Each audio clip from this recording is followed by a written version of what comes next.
Hey dude, medieval winters weren't just cold, they were brutal. No heaters, no insulation, just thin walls, wet clothes, and endless dark days.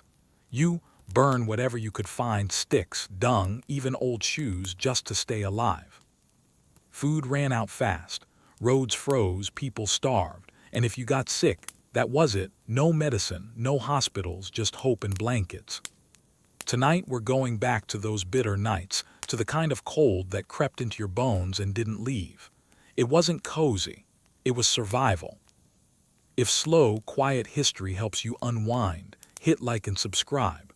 And let me know, what time is it for you, and how cold is it outside right now? Now dim the lights, breathe slower, and let's drift into a world where winter didn't just chill you, it tested you. In the winter of 1434, London was silent. Not the kind of silence that comes with stillness, but the muffled, suffocating quiet that follows snowfall after snowfall. The River Thames, usually a sluggish, muddy current slicing through the capital, had frozen solid. And unlike the picturesque tales you may hear of ice skating and joyful fairgrounds in later centuries, this early freeze was no celebration. It was a quiet emergency. You, walking the frostbitten banks of the river with the thick hem of your wool tunic stiffened from ice, would smell something very different from the scent of roasted chestnuts and cheerful laughter. This wasn't the frost fair era of the 17th century. This was fear, decay, and desperation. No one had words for climate change or little ice age in the 15th century. They just knew something was wrong. The fishmongers were among the first to panic. Ice covered the wharves and choked out the fish supply that had fed the city through every other winter. Fishermen, their fingers already numb from work even in warmer months, had no access to their usual fishing grounds. The makeshift boats were useless, locked in place by thick sheets of ice that cracked ominously when poked with an oar. Markets began to suffer, and that meant the poor suffered most. Grain merchants couldn't bring carts across the roads into London because those roads were buried in snow drifts or covered in slick, impassable frost. Oxen collapsed mid-journey, their hooves no match for the icy mud. Every item became scarce: firewood, salted meats, dried peas. In homes across Southwark and Cheapside, cold crept in not just through the windows but through the bones. Stone buildings retained the chill. Even the wealthier households with their tapestries and braziers could not truly stay warm. They piled on wool cloaks and fur-trimmed robes, but beneath that luxury lay the raw truth. Medieval buildings were designed to trap heat only so long as someone fed the fire. And feeding the fire required fuel. Which brings us to the firewood crisis. London's appetite for wood was insatiable in winter, but the city had long since outgrown its local supply. Most of the firewood had to be carted in from miles away, woodlands in Kent, Surrey, and beyond. But with the roads frozen and the rivers blocked, those supplies never arrived. Prices skyrocketed, and many families resorted to burning old furniture, doors, and even books when desperation truly set in. Ashes were reused, and hearths were never allowed to go cold if they could help it. The fire wasn't comfort, it was survival. You might wonder, why didn't they burn coal? After all, England is rich in it. The answer lies partly in availability, partly in perception. See, coal, what little could be obtained from the north via blocked ports, was harsh, smoky, and considered unhealthy by many. It also required special grates to burn properly, and those were not standard household items in 1434, so many went without. Even the wealthy were brought low in this chill. Wool merchants whose stock sat in warehouses began to lose their fortunes as water seeped in and molded the bales. The economy slowed to a crawl. The frozen Thames meant no ships, no imports, and no exports. London's arteries were clogged with ice. But amid the gloom, life didn't simply stop. Children, as they always do, found ways to play. They slid across the ice in worn-out leather shoes or watched in awe as a few daring young men tested the frozen river's thickness with cautious steps. There were no formal frost fairs, no stalls or puppet shows like those that would later make the frozen Thames famous. But there were spontaneous joys, snowball fights, crude sleds, and laughter muffled beneath woolen scarves. Brief moments of levity. In the monasteries, the prayers never stopped. Cloistered monks, used to lives of ascetic discipline, took the cold as another form of penance. But even they were not immune to the logistical chaos. Kitchens froze, wells iced over, infirmaries filled with the old, the sick, and the poor who collapsed in the streets or succumbed to illnesses worsened by the cold. And let's not forget sanitation, or the lack of it. Chamber pots froze solid. Waste disposal, already rudimentary, ground to a halt. Rats, often unseen during the winter months, became brazen as they sought warmth near human homes.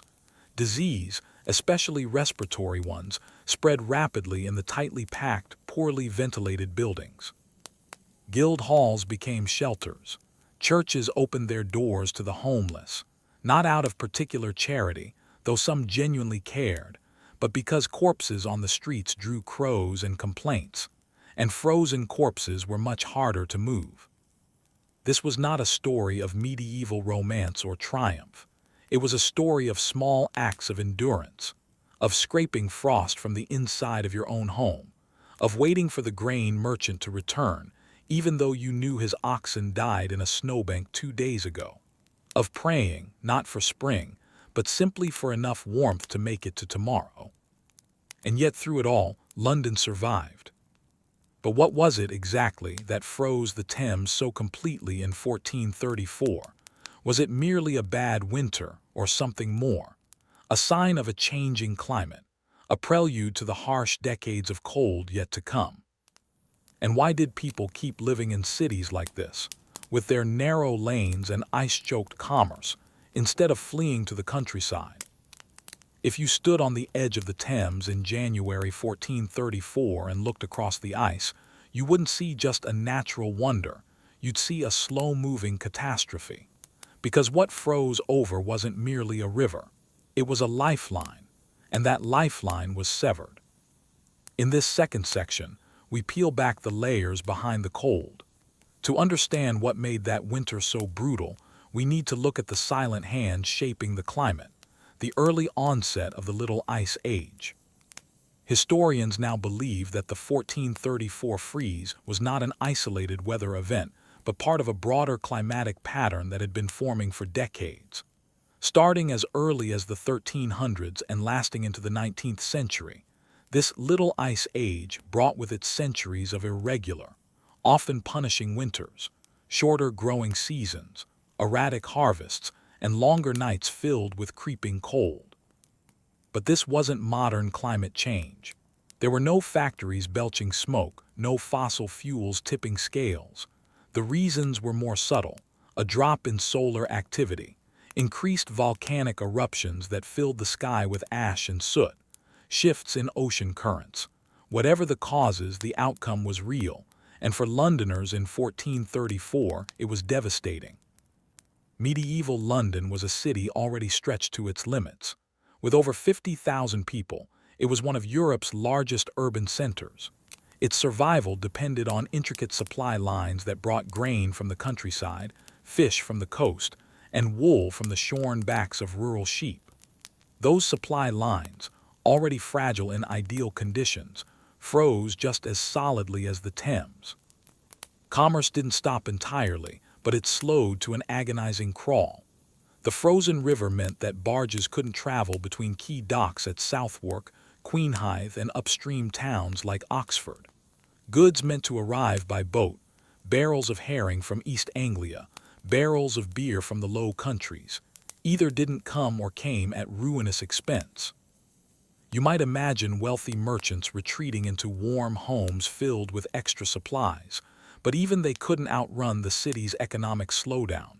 Gold couldn't buy what didn't exist. Hoarded grain ran out. Salted meats went bad. And the ale, it froze in its barrels.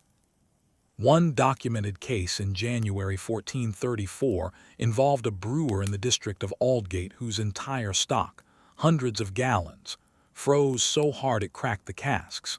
He tried to salvage what he could, melting the beer over fire and selling it cheaply, but the flavor was ruined. Customers complained of a smoky aftertaste and weak body. It was a loss he wouldn't recover from.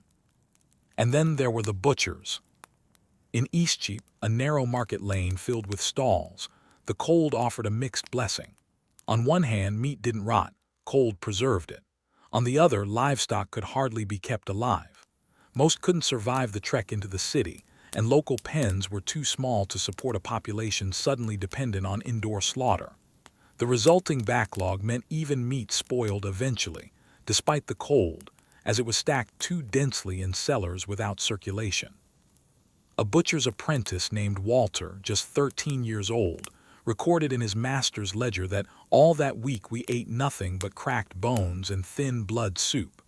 The lard was gray and it stank, but there was naught else.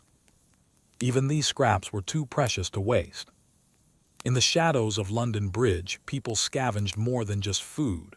Wood became currency. Entire wooden fences disappeared overnight.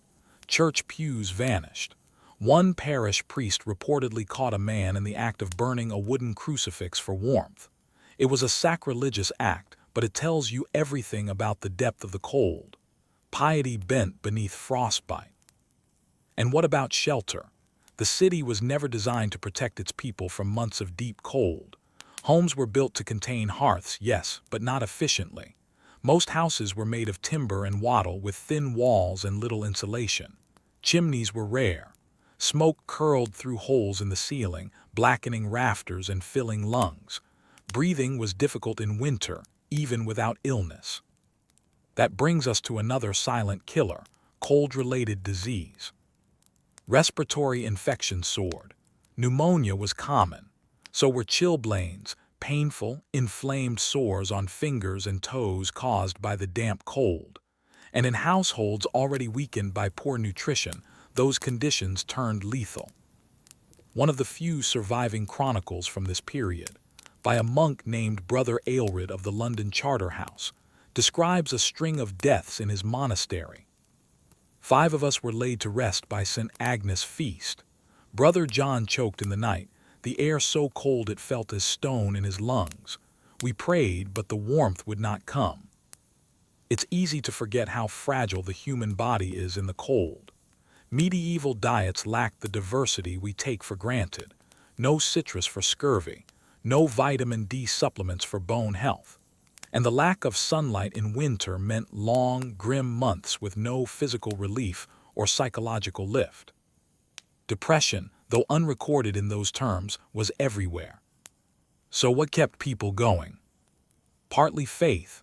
Daily rituals anchored people in a rhythm beyond weather. Bells tolled. Prayers were spoken. The Latin liturgy filled the cold air with structure, if not warmth.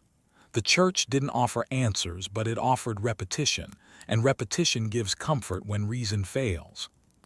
Partly habit, people continued to do what they'd always done. They fetched water from the river, chipping through the ice first. They swept snow from steps, cleared stalls, dug out pathways. Misery was normalized. Complaints didn't make it warmer. And partly, perhaps, hope.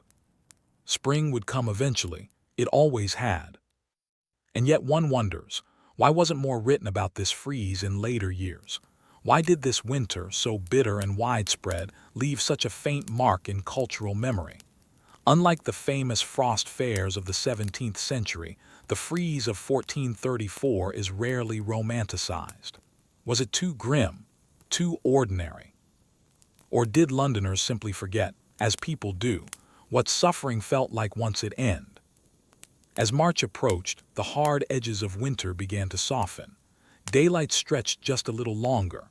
Ice on the Thames, once thick enough to hold ox carts and daredevils, began to groan, crack, and eventually split under the burden of its own weight. But the thaw was not a relief. It was a slow, grim reckoning. You might imagine cheering crowds watching as the river's ice broke apart, but that's not what happened. There were no celebrations, only anxiety. Ice in its retreat became dangerous. Chunks of it drifted downstream, colliding with bridge pilings, scouring docks, and flipping moored boats. Children who wandered too far found themselves trapped on drifting ice floes. At least 2 are recorded to have drowned. their bodies pulled from the river weeks later, bloated and pale. When the Thames finally flowed again, it brought more than water. It brought rot. Everything that had been buried or forgotten beneath snowdrifts, refuse, human waste, dead animals was released into the streets. The city stank. Disease that had been stalled by the cold now surged forward with new vigor. Cases of plague began to appear, though not yet in full outbreak form. Respiratory infections turned septic. Rats, denied easy scavenging in winter, bred explosively as the weather warmed, their numbers bolstered by piles of thawing garbage. Meanwhile, the economic aftershocks were only beginning to be felt. Thousands of pounds worth of goods had been lost, grain spoiled, beer destroyed, wool mildewed. London's markets had to rebuild not just supply but trust. Merchants who had lost entire shipments could not easily secure credit to buy more.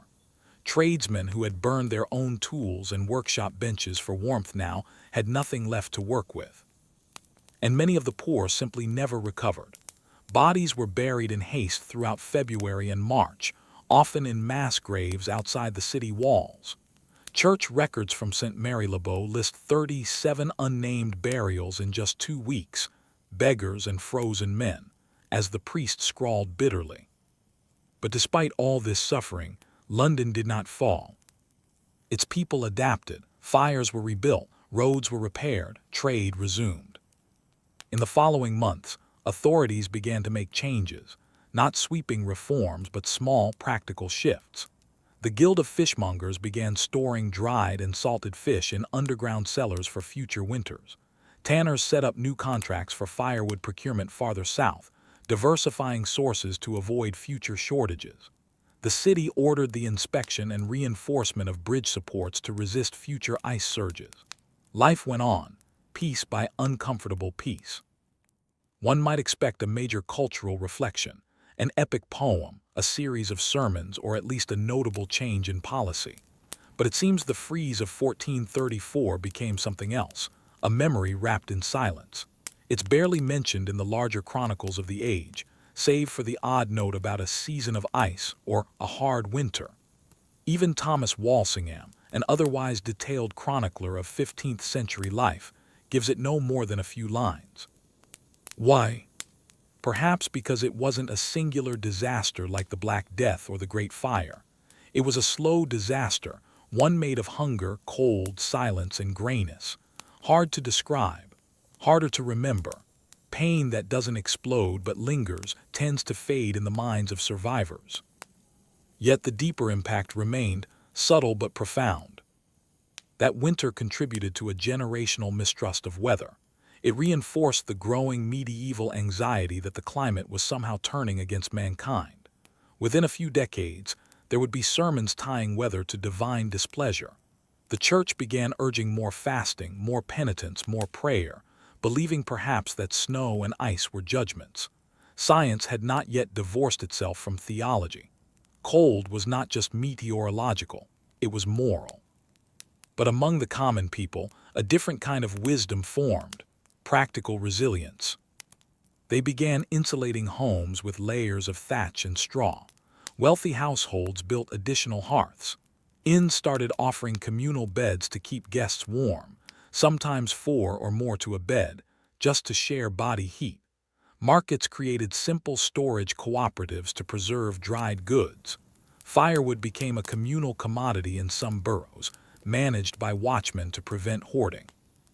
And the next time the Thames froze, in 1506 and later in the 1560s, London was better prepared.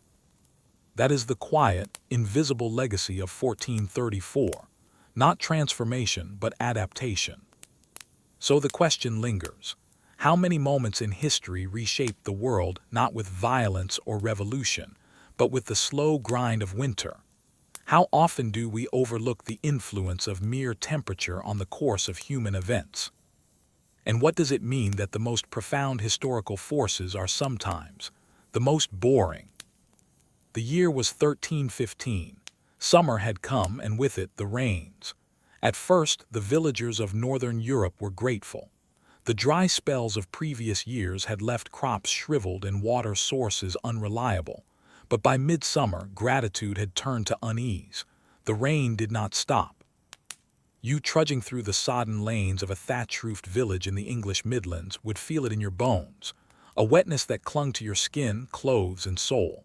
In the fields, grain lay drowned and flattened, unrecoverable. The soil, saturated beyond use, turned to a gluey muck. Oxen pulled carts only with difficulty, wheels slurping through the mire.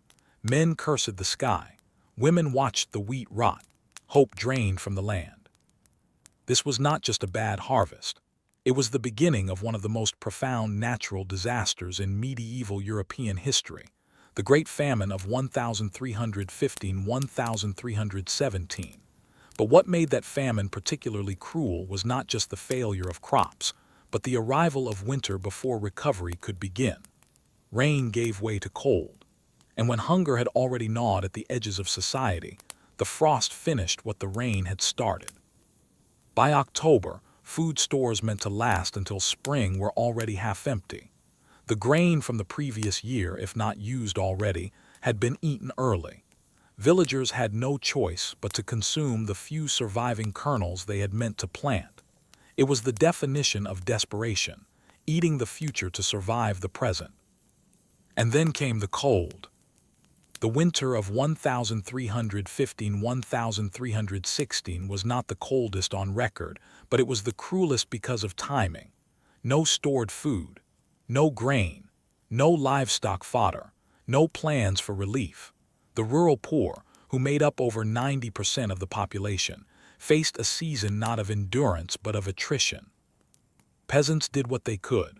Thatched roofs were layered with moss or clay to trap heat. Families crowded into single-room cottages, sleeping 3 to a straw mattress if they were lucky. Blankets were rare. Instead, people layered rags, cloaks, or sacks. The hearth, if it had fuel, was lit only in the evening, its smoke curling lazily through a hole in the roof. But fuel was scarce. The wet season had soaked firewood as thoroughly as it had crops. Damp logs produced more smoke than heat. Many resorted to burning peat or dung. The smell of wet earth and scorched manure filled villages. Illnesses followed, coughs, wheezing, the winter fevers that had no names but always took the weakest first. What did people eat? That's where this story becomes truly grim. Some ground bark, particularly from birch and elm, into flour substitutes. The bark was dried, stripped, crushed, and mixed with whatever scraps of grain or meal could be found. The resulting bread was dense, bitter, and barely digestible. Eating it often caused digestive issues, but hunger left no room for taste or comfort. The bread was black, hard, and full of splinters. Still, it was bread. Others ate roots, moss-boiled weeds. Cabbage leaves turned into soup if you had a cabbage. In parts of France and the Low Countries, cats and dogs disappeared. Rumors of cannibalism circulated even among the clergy. Chroniclers wrote in hushed Latin that men turned upon their kind, though the records are vague and possibly exaggerated. Still, the fear was real. The most tragic victims were children. Too weak to help with labor, too vulnerable to starvation, they were often the first to succumb. Mothers thinned their own meals to feed them, but even the best intentions failed when nothing was left. Parish priests began burying infants 2, 3, 4 at a time. Graves were dug shallow in frozen soil. Sometimes, bodies were wrapped in nothing at all, just laid to rest beneath a crude wooden cross and the falling snow. Even monasteries struggled. Though many had granaries and stores, the famine tested the bounds of Christian charity. Monks in Cistercian abbeys gave away more than they could afford, leading to shortages within their own walls. The Benedictines in northern England wrote of sharing porridge, thinned near to water, with villagers, then fasting for days afterward. Starvation was not selective. Local lords were little help. Most manorial systems operated on the assumption that peasants owed grain, labor, and rent. But in 1315 there was no grain to give. With nothing to collect, lords began to panic. Some reduced rents. Others enforced them violently. Whippings, imprisonments, and evictions surged. Families abandoned their land, turning into wandering vagrants, illegal in many jurisdictions. These were not refugees in the modern sense, but masterless men, and they were treated as dangerous by default. The crown did little. Edward II of England faced famine across his kingdom but lacked the administrative power to coordinate a response. His court, isolated in its concerns, issued general prayers for rain to cease and taxes to continue. The food crisis was treated as a divine punishment, not a problem of logistics. This moral framing helped few. People did not need sermons. They needed calories. And yet among all this suffering there were still survivors. Entire villages did not vanish. Some towns adapted. Bakeries began producing bark bread on a wide scale. Bartering became the norm. Fire for milk, blankets for meat. Old coins had little use if no one had goods to sell. Local reeves organized communal stews, collecting all usable food and redistributing it in public kettles. Hunger was inevitable, but total collapse was not. What did it feel like to live through this? You would have heard the hunger in every word spoken. You would have felt it in your knees, weak from days without protein. You'd have noticed how people walked slowly, not from laziness, but from exhaustion. How eyes seemed to stare through you. How even laughter, when it came, sounded distant. Hunger stripped away not just flesh, but spirit. And you would have asked yourself, as many did, would spring come? Could anything grow again in land so drowned and trampled? Or had something changed permanently? Had the world tilted, if only slightly, into a colder, crueler age?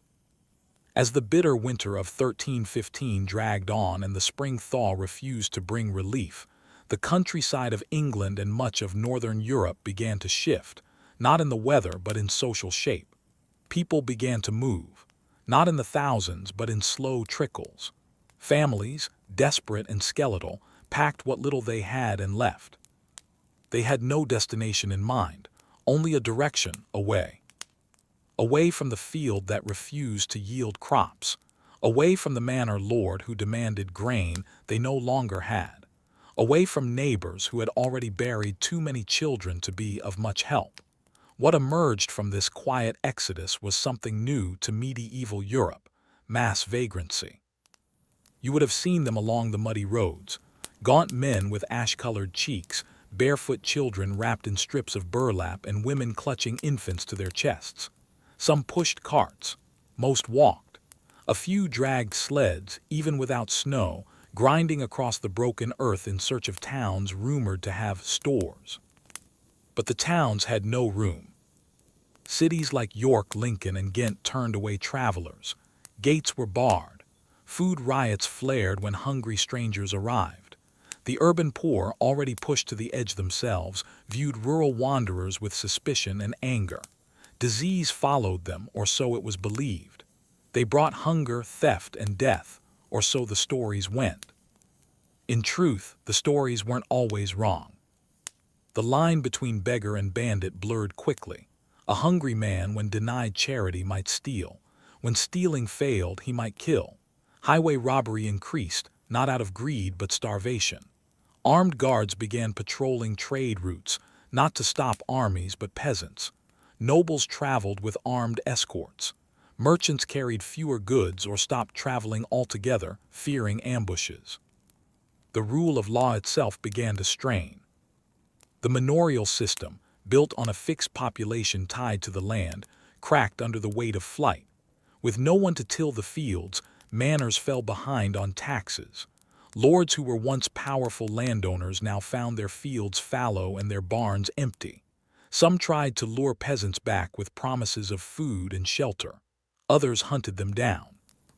In the English counties of Kent and Norfolk, manorial bailiffs began issuing formal notices threatening exile or death to any serf who left without permission. It did little to stop them. And then came the theft from within. Reports from abbeys and monasteries across England and Flanders tell of servants and tenants stealing from their own lords. A scullery boy caught pilfering dried peas from a monastery kitchen in Shrewsbury was publicly whipped, then starved. A steward in Bruges was hanged for hoarding grain intended for poor relief. Trust between servant and master eroded, Entire communities splintered under the weight of need. There were also crimes of desperation, so small they would be laughable in any other age.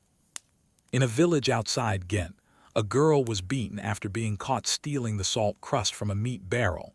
There was no meat, only the salt at the bottom. In East Yorkshire, a miller was murdered for 2 sacks of spoiled barley. A widow in Lincolnshire was reported for boiling the leather from a dead horse's harness to feed her sons.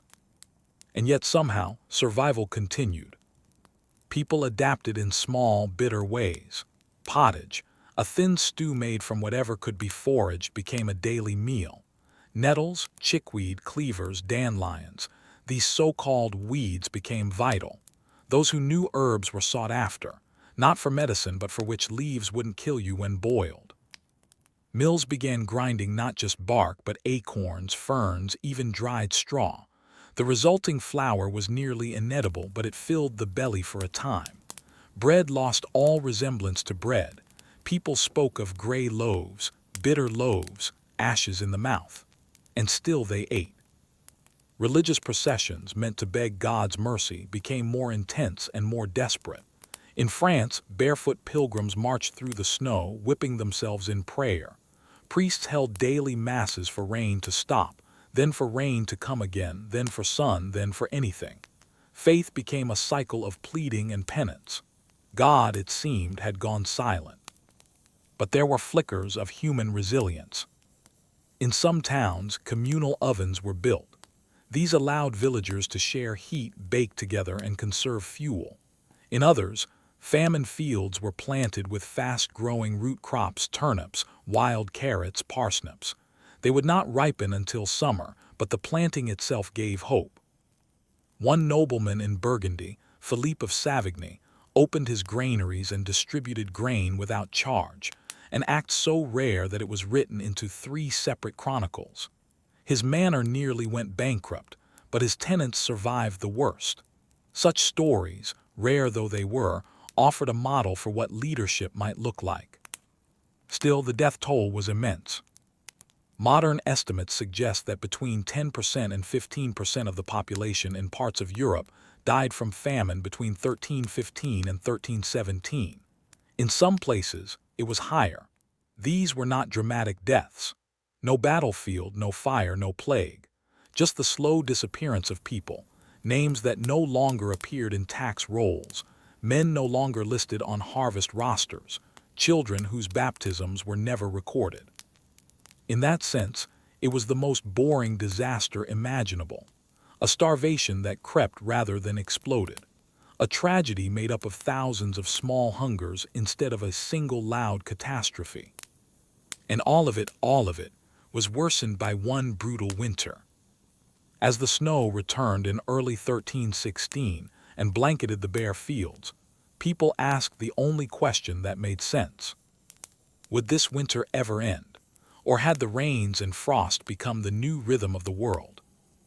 By the summer of 1317, the worst of the Great Famine was finally easing. The rains had slowed. Crops, while sparse, had returned to some fields.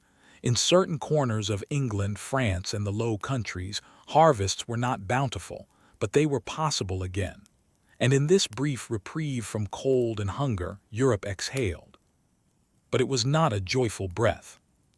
It was thin, ragged, tired. 2 years of starvation, disease, and desperate survival had changed everything, not in the form of revolutions or rebellions, but in the shape of ordinary life.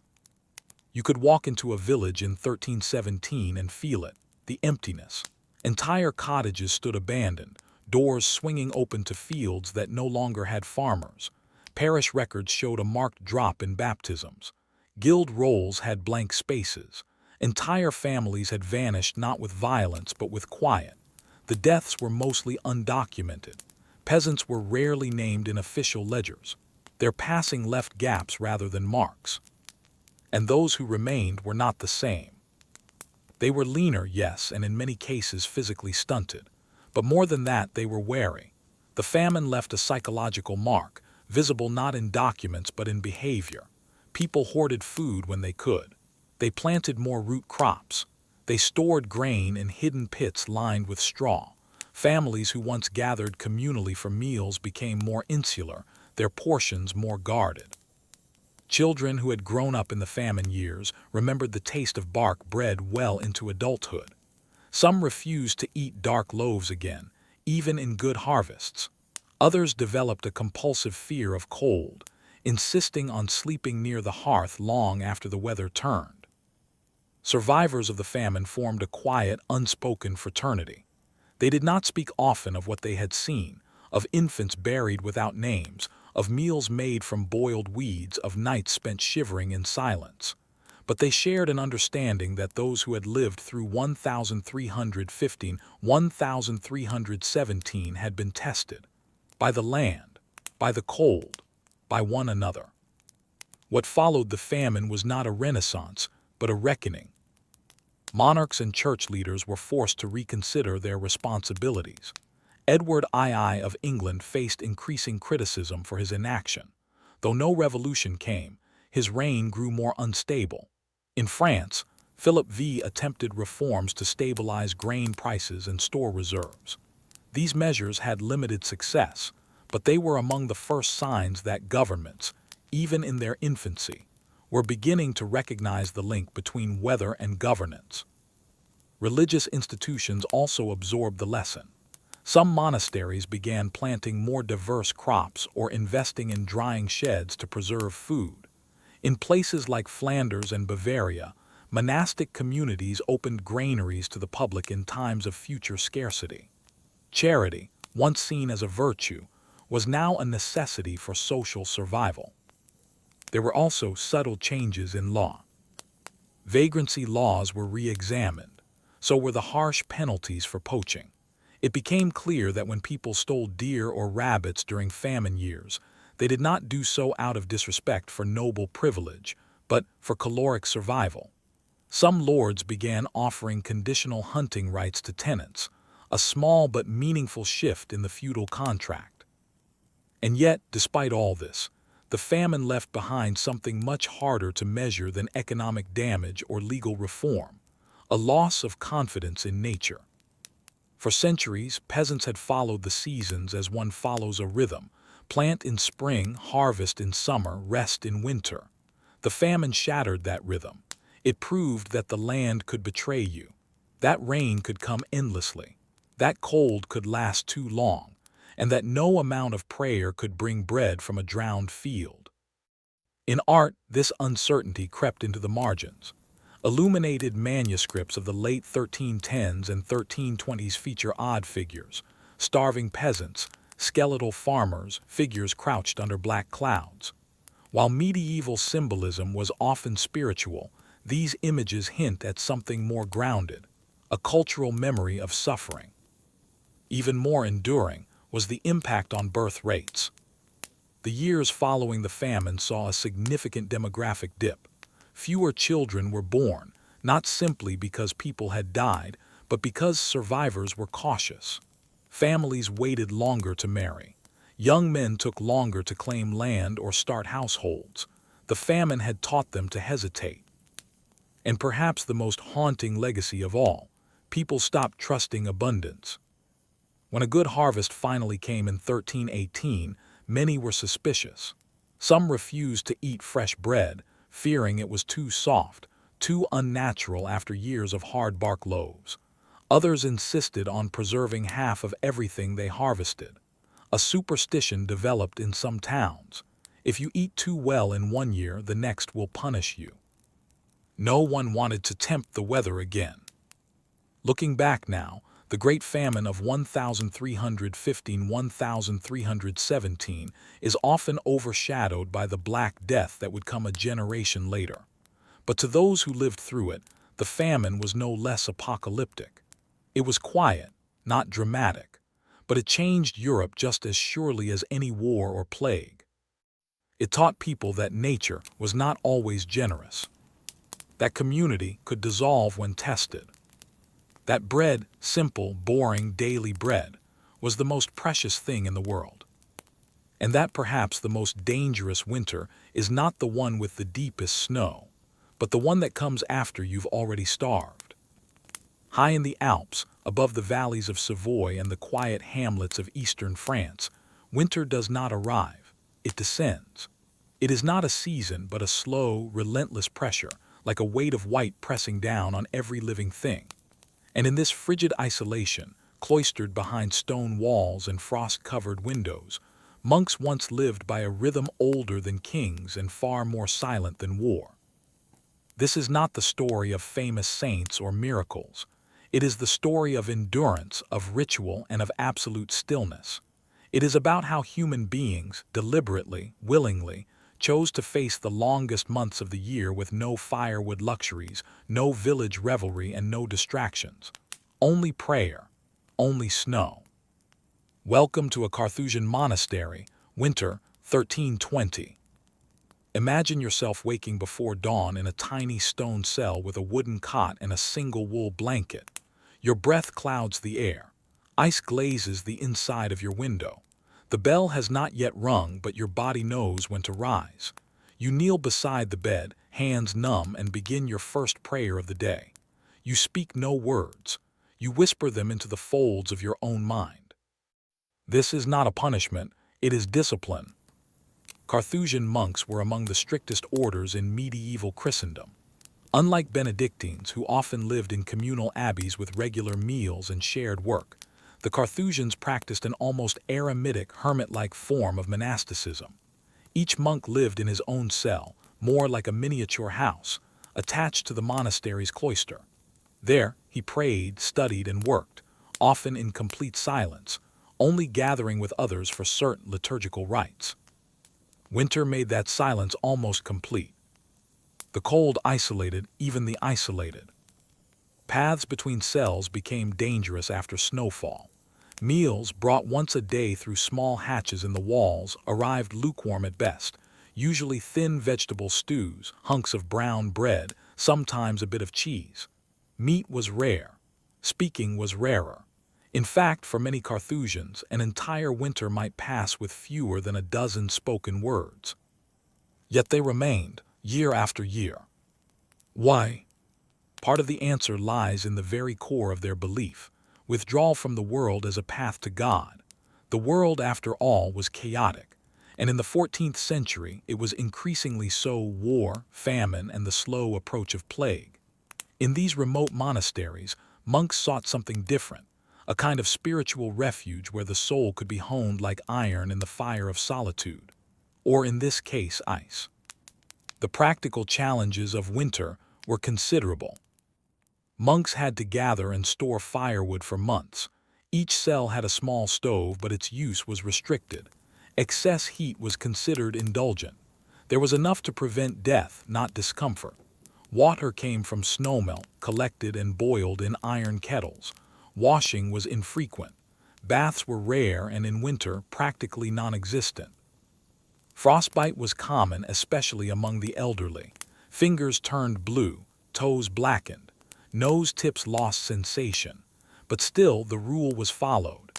Prayer came before comfort. Manual labor, copying manuscripts, carving wooden utensils, repairing tools, was done with trembling hands and cracked skin.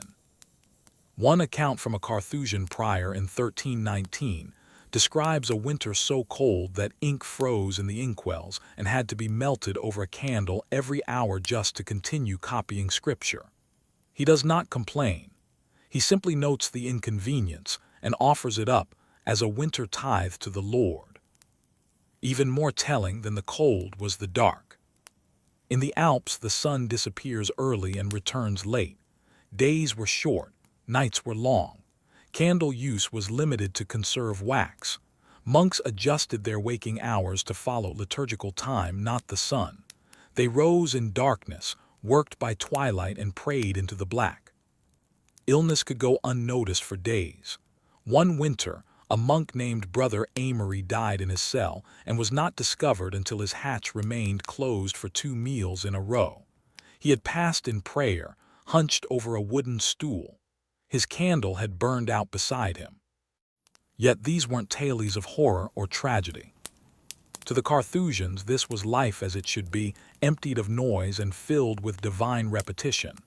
Winter stripped away even the meager pleasures of monastic life, leaving only essence: the psalm, the page, the silence, the stillness.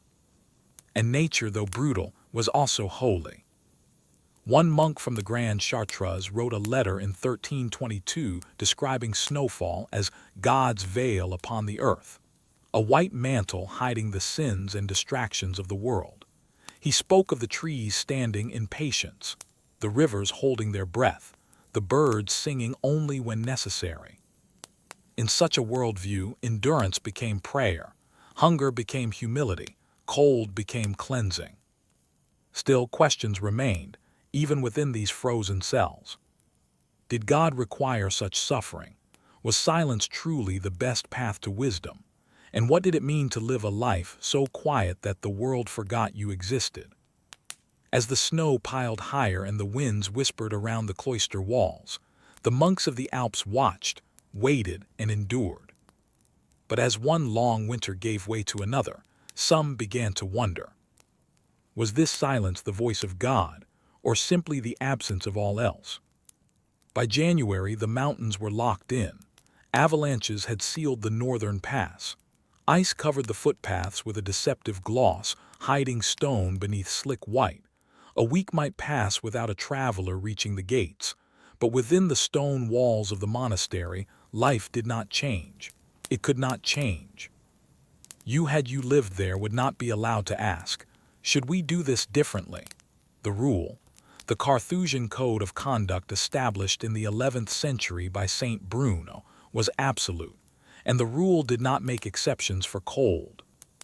You prayed 7 times a day. You sang the Psalms. You read Scripture.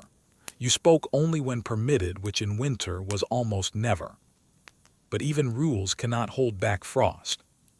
By 1320, many alpine monasteries had developed their own winter modifications to the Carthusian rule. These were not changes in doctrine, but subtle adjustments born from centuries of practical experience. Monks were allowed to wear additional layers under their habits. A special winter garment, a kind of padded hood called a camel, was permitted during prolonged snowstorms. Fires in the communal refectory were allowed on feast days, provided they were modest. But most of the cold had to be endured in isolation. Each cell included a small garden space now buried under snow, a tiny workbench, a straw mattress, a simple desk. The walls, sometimes as thick as 6 feet, insulated against the worst of the wind, but they also trapped the cold. At night, your breath curled up into the beams and settled as frost along the thatch. Food came once a day, delivered through a wooden turnstile box.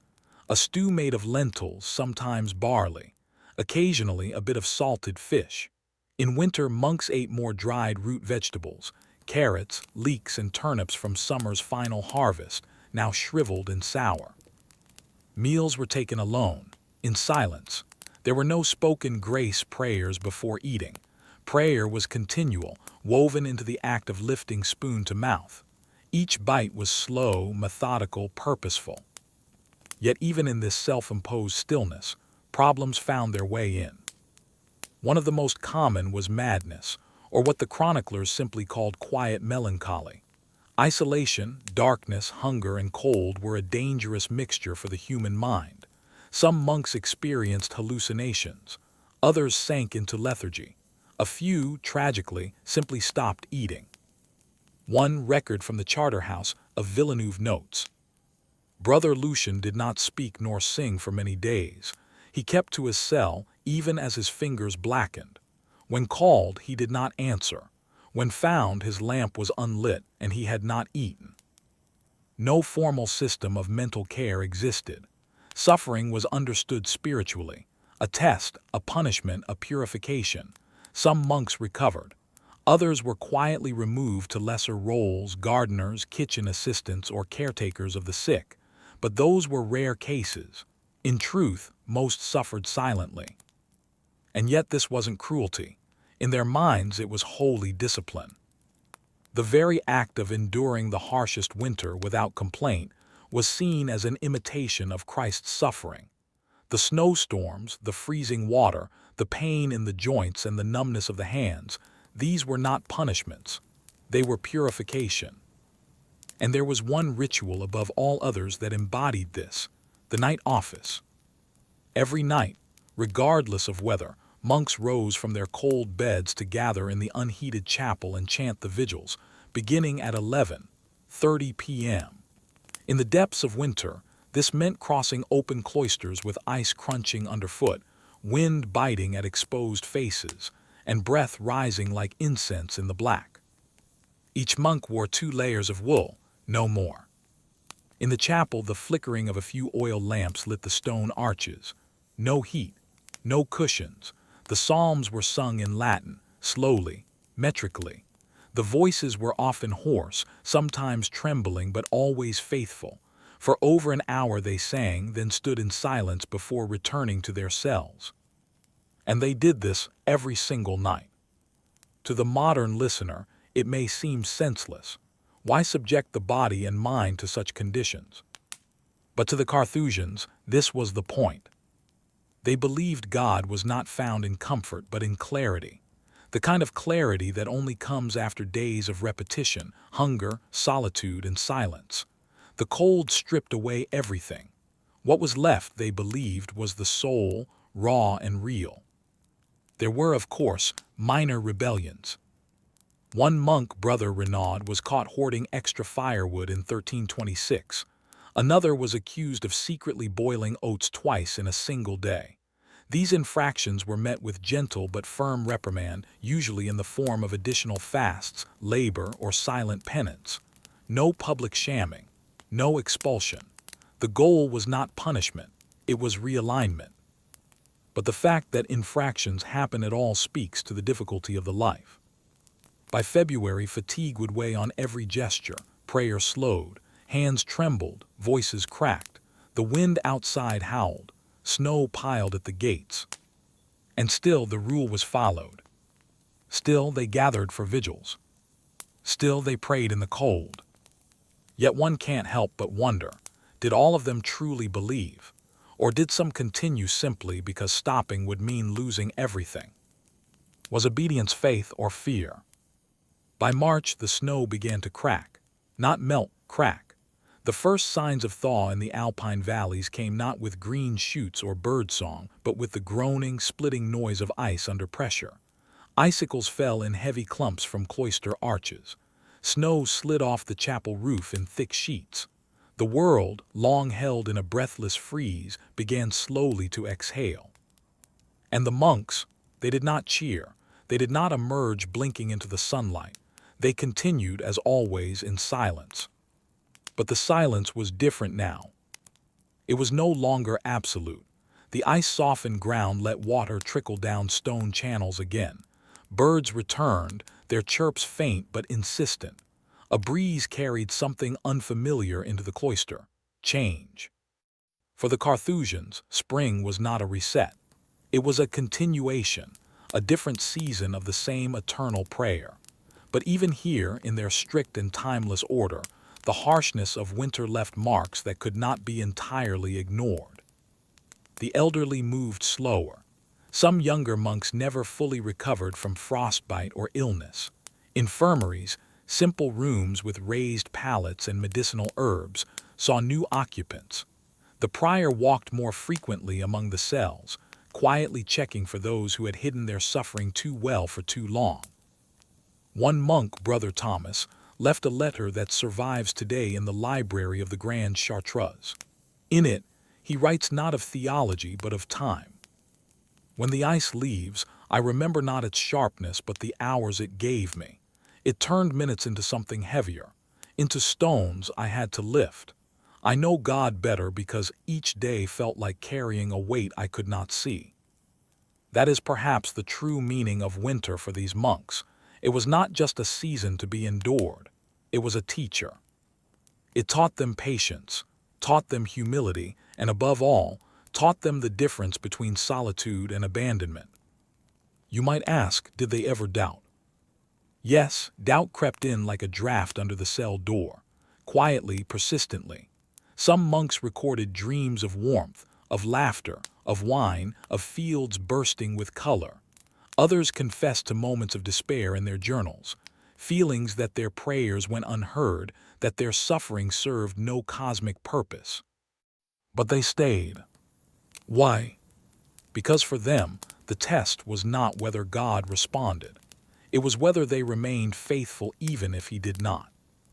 And for every monk who lost his fire, another found clarity. One man wrote, after 3 winters in silence, "My tongue is heavy, but my mind is clean. I hear no voices but my own, and in that echo I find him." Still, not all endured. Records show that each year a few monks left the order in spring, gently, without shame. The rule allowed for it. A man could petition to return to the world, and if the prior saw fit, he was released. Most of these men left quietly, never to be heard from again. A few returned years later, drawn back by something they could not name. As the thaw continued, the monastery turned to practical matters, repairing tools, replanting gardens, restocking pantries. Cows were let out from stables for the first time in months. Beehives were unsealed. Herb beds were cleared. The rhythms of warmer seasons resumed, not with joy but with intentionality. Yet underneath all this quiet industry was the lingering memory of ice. It remained in the way monks moved, carefully, cautiously, as if waiting for the frost to return.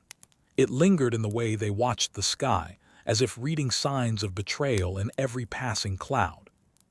And it lived on in the rule itself, which never changed but was always interpreted through the lens of experience. That winter, like so many before it, had refined them, not into saints, but into something perhaps more durable, witnesses to a way of life almost entirely erased from the modern world.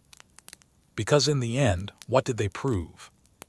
Not that God lived in the cold, not that suffering makes one holy, but that a human soul, when stripped of comfort, company, and distraction, can still choose to endure. And maybe that's the quiet legacy of the frozen monasteries. Not miracles, not visions, but the simple, unremarkable fact that men once chose to face winter with discipline instead of fear. Would we do the same if silence fell that heavily again? You've heard of knights and kings, of castles and courtly love. But behind the banners and the ballads, medieval life had another scent, something fouler, more persistent. If you followed your nose away from the market squares and gilded churches, you'd find yourself near the edge of a river, or beside a stream choked with refuse, where the wind carried the unmistakable odor of rot. And in the heart of that stench stood the tanner. Tanning, the process of turning raw animal hides into usable leather, was a trade as essential as it was repulsive. Without tanners, there were no boots, no belts, no saddles, no parchment. Yet the work was so foul, so physically punishing, that it was often relegated to the very margins of medieval society. And in winter, when the rivers froze and decay slowed, the work became even harder, even colder, and, if it can be imagined, even smellier. This is not the story of heroism or high ideals. This is a story of hands plunged into cold urine, of dead flesh scraped by lamplight, of the filth that civilization quietly depends on but refuses to see. Welcome to a tanner's yard in the winter of 1388. The hides arrive stiff and partially frozen. Carts bring them in from butchers' yards, mostly cow, some goat or pig, wrapped in coarse sacks, soaked in blood and offal. In warmer months, the hides reek with flies and steam. In winter, they freeze solid. That might sound like an improvement, but it is. Frozen hides are harder to work with. The fat congeals into a waxy layer that must be manually scraped, inch by inch. The first step in the tanning process is soaking the hide.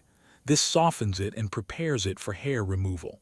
The water in the soaking pits, however, is drawn from shallow streams or wells, often already half frozen. Ice must be broken with mallets before work can begin. The water numbs the fingers in seconds. Gloves, there were none. Then comes the dehairing, a grim, meticulous task. The hides are soaked in a mixture of water, lime, and aged urine, sometimes mixed with dog feces or bird droppings to loosen the hair. This slurry, pungent and clinging, is known as bait. The The smell is thick even in the cold. In summer, it might choke you. In winter, it creeps up more slowly, curling into your nostrils and settling in your throat. You, as a tanner's apprentice, would lean over a sloped wooden beam, pressing down with a curved knife called a lunellum, scraping the hide repeatedly until every hair, every fatty tissue, every sinewy clump was removed. The knife was sharp. Many lost fingertips to careless slips, especially in the cold when hands were stiff and numb. After dehairing, the hide was soaked again, this time in increasingly potent solutions of tannins, often made from oak bark, gallnuts, or hemlock. These pits were colder still, dug deep into the frozen ground. The hides would sit there for weeks, sometimes months, slowly turning from pale flesh to durable, brown leather. But the work didn't pause. Every day, hides had to be lifted, stirred, adjusted. Leather that was not moved regularly would stiffen unevenly or rot.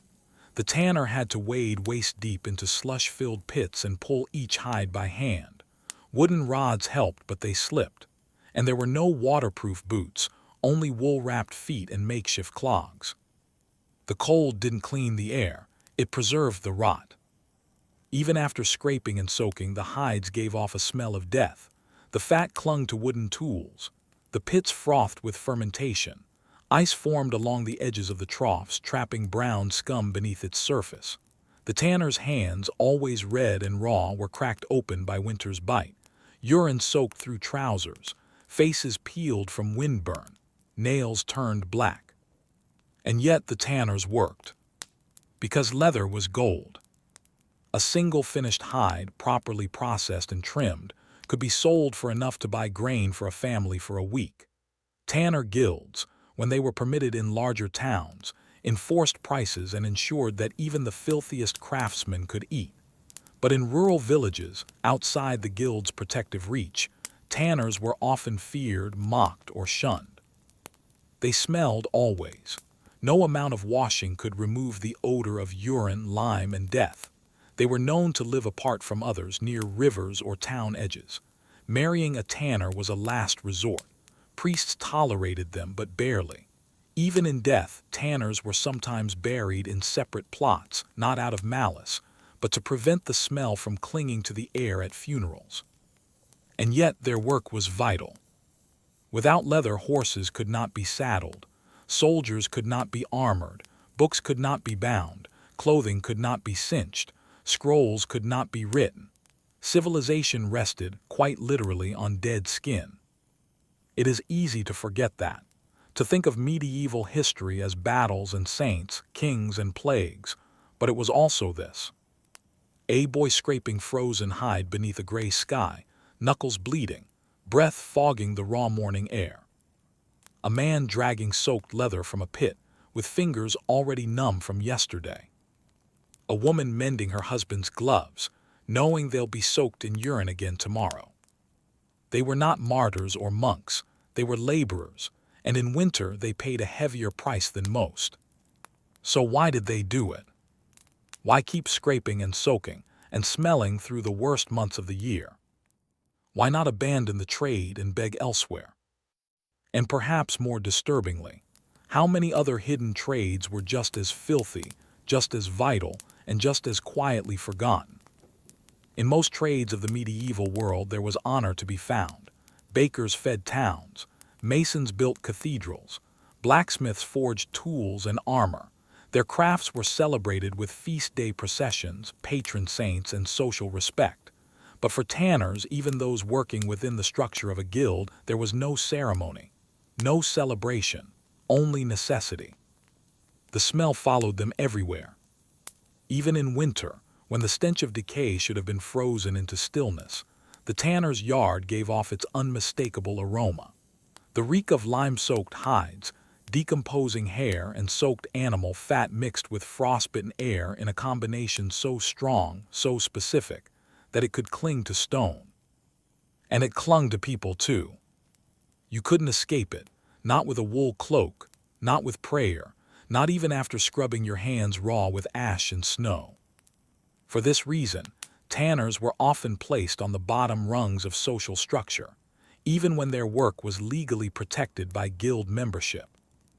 In towns like York, Rouen, or Augsburg, tanners belonged to craft guilds, formalized organizations that regulated prices, quality, and apprenticeships. These guilds provided some protection. If a tanner was accused of cheating a customer or spreading illness, the guild could defend him. If his workshop caught fire, an ever-present danger due to open hearths and vats, the guild might help fund the rebuild. But even within the guild system, tanners were rarely invited to leadership roles. In public guild ceremonies, tanners often marched at the end of the line, after the dyers, the butchers, even the grave diggers. In many towns, they were not permitted to join city councils, no matter how prosperous. Their products were everywhere, their presence was tolerated, their prestige was nil. And in winter, their invisibility grew deeper. Because the snow made everything quieter, the world contracted, markets slowed, trade routes froze, but the hides kept arriving even when demand dropped. There was no seasonal pause in death. Animals were slaughtered in winter as always, sometimes more because meat spoiled less quickly in the cold. That meant hides, and hides meant work. But selling leather during winter was harder. Traveling merchants bought less, waiting for warmer months when carts moved more easily and rivers could be crossed. Prices fell. Backlogs grew. Tanners found themselves working harder for less. And with more hides waiting in freezing pits, the work became more dangerous. Hides left too long in stagnant water could spoil, even in the cold. A spoiled hide released gases, sulfurous, oily, choking.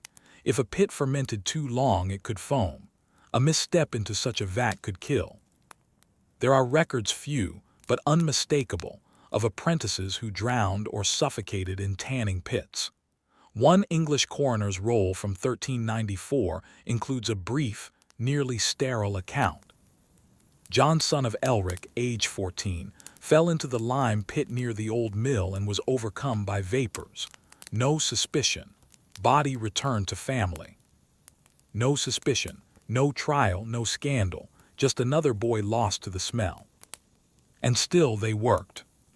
Because despite the filth and social shame, the tanner's trade had one powerful attraction: dependability. People always needed leather.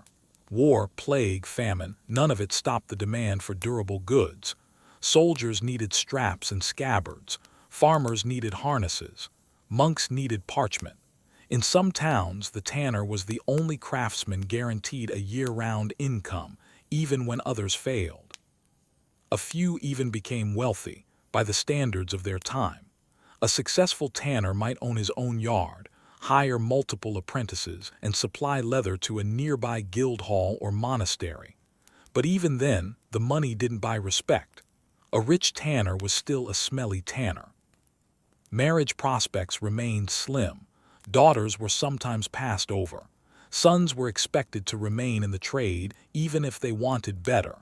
A rare few escaped into the clergy or married into another trade. Most didn't try. Why didn't they leave? Because in many cases they couldn't. Tanning was a hereditary trap. The skills, the land, the tools all passed from father to son, and so did the stigma. If your father had calloused, lime-scarred hands, odds were yours would match by age 12. Apprenticeships began young, especially in winter when agricultural work was limited. A boy might spend his first season breaking ice on soaking vats, coughing from the fumes, and still be expected to give thanks for his future. There was perhaps some pride in knowing your hands had made something that lasted, in seeing a monk copy scripture on parchment you scraped, in watching a knight gallop into battle with reins sewn from your cured leather. But it was a quiet pride, a hidden one. No one ever thanked the tanner. Still he showed up, broke the ice, and scraped another hide. And so the question lingers, muffled by snow and ash. How much of medieval life, how much of our own, was built not by heroes or artists, but by people whose work no one wanted to look at? Spring arrives late in the tannery. While snow has melted from the monastery gardens, and the markets are once again bustling with traders and song, the tanner's yard remains quiet, damp, heavy with the wet scent of thawed hides and months-old soak water. You wouldn't hear bells or music here, only the rhythmic slosh of leather being pulled from a pit, the low muttering of a master checking grain texture, or the distant bark of dogs chasing birds from the awful pile. But it is here, in this hidden world of sludge and stink, that something lasting was made. Because while stone crumbles and parchment fades, leather remains. Some of the very hides tanned in the bitter winters of the 1300s, scraped and cured by chapped hands under gray skis, still survive today. In cathedral archives, on medieval bindings, in forgotten boxes of monastery relics, thousands of unloved books, stitched together with tanned sinew, lined with hardened calfskin, still hold their shape after 700 years. The men who made them, no names, no monuments, but their work endures in 1,000 silent places. And that perhaps is the legacy of the tanner, not to be remembered but to make memory itself possible. Without leather, monks could not write. Without bindings, records would not survive. Contracts, laws, psalters, maps, they were all held together by the hands of men who spent their lives in rot and silence. Yet leather wasn't just parchment, it was movement, safety, order. From the harnesses that pulled carts of grain to the belts that fastened armor around a soldier's waist, tan hides formed the connective tissue of medieval society. A failed tanning season could ripple across a region. No rains, no wagons. No boots, no travel. No sheaths, no weapons. It was a fragile, stinking fulcrum upon which much larger stories turned. But no bards sang for tanners. No minstrels played by their fires. Even their saints were few. One exception was St. Crispin, co-patron of cobblers and leatherworkers, though even he was more closely associated with the shoemakers than the men who actually made the leather. Tanners sometimes celebrated his feast day in small chapels, quietly, without procession, after the crowds had left. Their prayers were short, their hands never truly clean. And perhaps that's what defined them, the quiet work. Work that didn't ask for thanks, that didn't carry banners, that didn't wear silk. Work that smelled, that froze fingers and seared lungs, and turned boys into men who would die early but leave behind something useful. In the winter months when everything else shut down or slowed, the tanners kept going. They didn't have the option to stop. Hides piled up, pits had to be stirred, blades had to be sharpened even when the edge cracked with frost. No one thanked them for continuing. No one brought them offerings. But they knew what would happen if they stopped. Because the stench of unworked hides is worse than the smell of tanning. Because the weight of a society can be measured not just in gold or grain, but in boots that don't fall apart, books that don't decay, tools that don't slip. In that sense, they were keepers of structure. Invisible, unpleasant, essential. And when winter came, they did not retreat. They broke the ice. They rolled the hides. They waited for the thaw. So the next time you read a medieval manuscript or see a relic preserved for centuries, ask yourself, whose hands scraped the calfskin, soaked the sinew, stitched the page?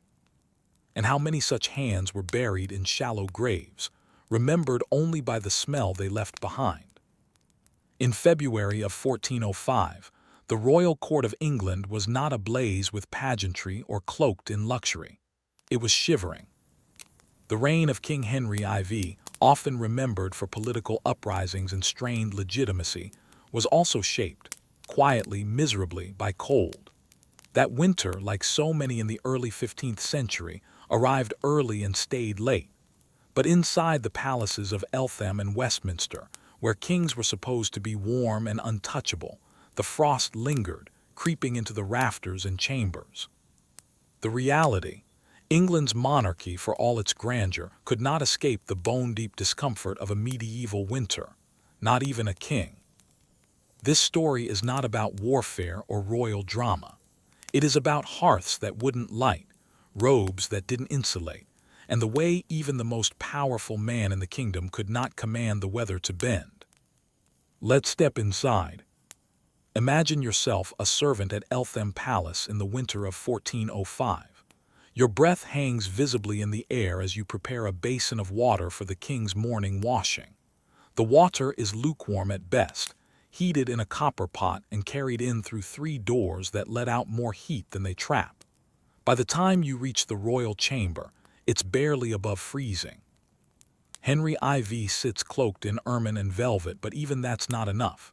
He has been ill, likely with a form of chronic skin disease, perhaps psoriasis or leprosy, though the precise nature remains debated. The cold aggravates everything. His joints ache, his skin cracks, the fire in the hearth sputters, unable to warm the stone room. Even the dogs, curled tightly in corners, whimper in their sleep. This was royal life in winter. It was not cozy, it was not glamorous, it was a carefully choreographed misery. Medieval palaces, for all their architecture and symbolism, were never truly insulated. Large halls with vaulted ceilings trapped cold air high above while drafts entered through every door, arrow slit, and ill-fitted window. Tapestries helped, thick cloth wall hangings that served as both decoration and rudimentary insulation, but they could only do so much. The king's bed, a massive canopied four-poster, layered in wool blankets, fox furs, and linen sheets warmed with bedpans of hot coals. Yet even this was not foolproof. The embers cooled quickly. The bed curtains trapped moisture. Royalty awoke with frozen toes like any other man. And heating the palace was not just difficult, it was logistically immense. Each fireplace required fuel, and the best wood, oak and ash, had to be stored, dried, and brought in from distant estates. Green wood smoked too much. Rotten wood burned too fast. The royal woodyards were overworked in winter. Entire cartloads of logs disappeared into hearths that produced more smoke than heat. Chimneys clogged, rooms filled with haze. Servants coughed and rubbed their eyes raw, but no one questioned the need to keep the king warm, or at least less cold. Even the great hall where state matters were conducted required continuous tending. Braziers, large metal pans filled with burning coal or embers, were placed strategically around the space. They offered pockets of warmth, but only within a few feet. Meetings were held with chancellors in gloves. Scribes wrote minutes while their ink froze between words. Court etiquette continued, but the atmosphere was stiff in every sense. And yet this cold did not stop politics. This was the very year Henry IV faced mounting pressure from Welsh rebellions and the growing threat of Richard Scrope, Archbishop of York, whose rebellion would lead to one of the most controversial royal executions in English history. Amidst these tensions, the king could not afford to show weakness, and yet behind closed doors he was often exhausted, physically brittle, and vulnerable to chill. Accounts from royal physicians, who visited him daily, speak of chronic discomfort, inflammations of the skin worsened by wind, and a heaviness in the chest upon waking. In modern terms, Henry was a chronically ill man ruling in a season that never relented. To cope, the court relied on ritual and schedule. Meals were served hot with heavy use of spice, pepper, ginger, cinnamon, not for taste but to stimulate heat. Mulled wine was common. So were stews of marrow, onions, and preserved meats. These meals were not feasts, they were insulation. Clothing mattered too. The king wore layers, a linen chemise, a quilted tunic, a velvet surcoat, and over all that, a fur-lined cloak. Gloves were essential, so were caps. Fashion mattered less than function in winter months. Even so, servants were instructed to warm the king's slippers before he rose. Metal foot warmers were placed beneath the table where he held council. He still shivered. So did the rest of the court. Ladies-in-waiting rubbed their arms beneath their sleeves. Pages muttered prayers beside the brazier before racing to run errands. Musicians played with stiff fingers. Nobles pretended not to notice the smoke that clung to their cloaks or the way their voices echoed off cold stone. And all the while Henry ruled. Through frostbitten petitions, through parchment cracked by dry air, through hours of sitting in a throne that chilled from beneath. The burden of monarchy did not lessen in winter, it deepened. But what did all of this mean? Was it merely discomfort, or did the physical cold of the palace shape decisions? Did illness and fatigue sharpen Henry's temper, harden his policies, or change the course of justice? Could we trace executions, alliances, or missed opportunities back to the simple truth that the king had not slept well in weeks? And if the highest man in the land suffered so deeply in the cold, what must the lowest have felt? By the middle of February 1405, the royal court had settled into a rhythm of cold resilience. Ceremonies went on, meals were served, foreign envoys arrived and departed. But beneath the outward signs of continuity, the palace was tense. The king's health was declining, and everyone knew it. Henry IV's physical deterioration was no secret to those closest to him. His skin was inflamed, with lesions and flaking scales that cracked open in the cold. Chronic pain kept him from sleeping. His appetite failed. He rarely smiled. In the hallways of Westminster, whispers spread like frost. The king is not well.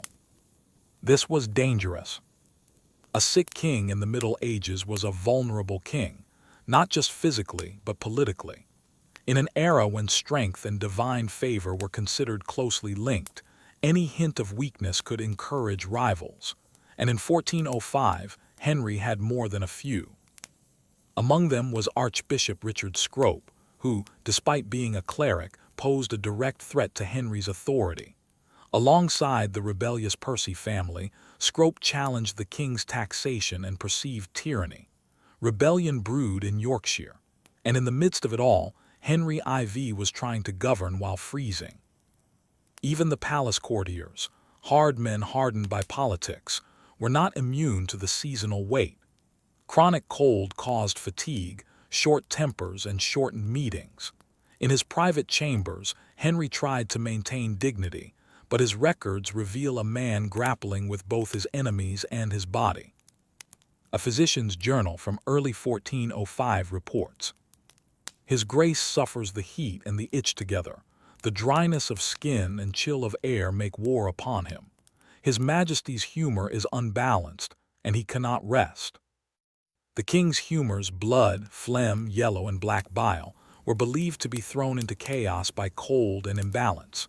Treatments were rudimentary: herbal compresses, baths which were brief, rare, and almost certainly unpleasant in the winter, and frequent bleedings to reduce inflammation. Each procedure left the king weaker, not stronger. In such a condition, how clearly could one think? Did pain cloud his judgment?